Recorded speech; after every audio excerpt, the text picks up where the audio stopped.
They are grooming your kids right now. The types of things that they're putting out. Hey Josh, I'm a little late to the game, a little late to the SmackDown party, but that's okay. I hope this SmackDown continues because it needs to. People like you need to be called out over and over and over again. I saw my name on your little list. You know, I'm usually the humorous. I usually like coming up with some kind of skit, but not this one. It's disgusting. You, sir, are disgusting. The way you lie, the way you deceive, the way you manipulate. But before I do that, let me give you a round of applause. Good job. You should be proud. Good job. You are emulating your leaders. You're emulating Joseph Smith. You're emulating groomers that have began since the foundation of this church. So, good job. Everybody, give him a hand. Give him a hand. Narcissistic Mormon God. Oh my, he would be so proud of you. He'd be like, this guy right here, he's doing what I asked him. He's being a dick to everybody. Yes. I love it when people listen to me. To all the young members out there that are struggling and feel so alone, I just want to remind you that you have a safe space to come to, a vulnerable, honest space. The opposite of people like Josh, leaders like Josh, that lie through their teeth and try to manipulate you away from following your wisdom and your heart, because that's exactly what they don't like.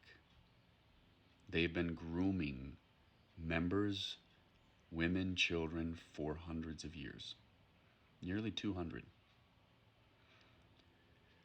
And let me tell you what Joshy Boy and others won't. If they were honest, they would. But that's why they don't tell you. That's why they lie through their teeth, gaslight, and blame everyone else, and project the literal thing that they do, grooming. The founder of the LDS Church was the ultimate groomer, the ultimate pedophile, the ultimate piece of shit.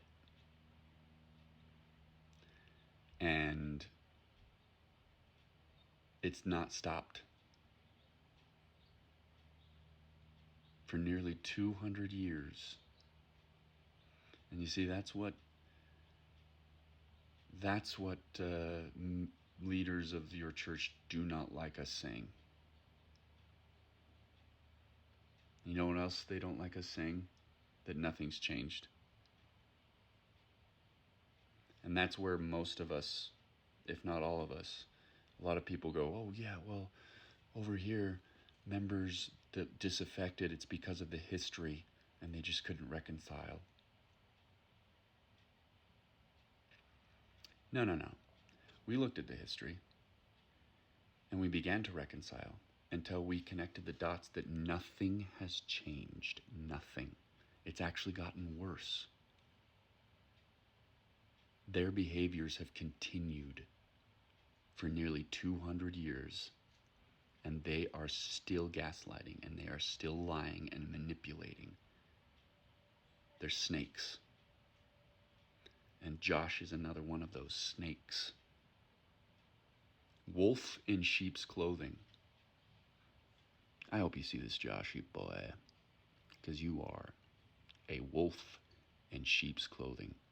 And if you had the balls, you'd take your account down and apologize, especially to the LDS youth, for misleading, manipulating, gaslighting, blatantly lying to them.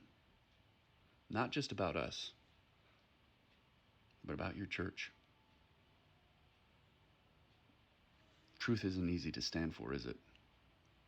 It means you have to be a little self-reflective, but I'm guessing that you can't do that, Josh. LDS youth members, and any member for that matter, if you have questions, if you feel alone, Do not listen to men like Josh. And it's going to be hard because men like Josh are the majority of the leaders in your church, which is why most of us had to leave, is because they don't listen. And they blame everyone else for their church's own damn abuse.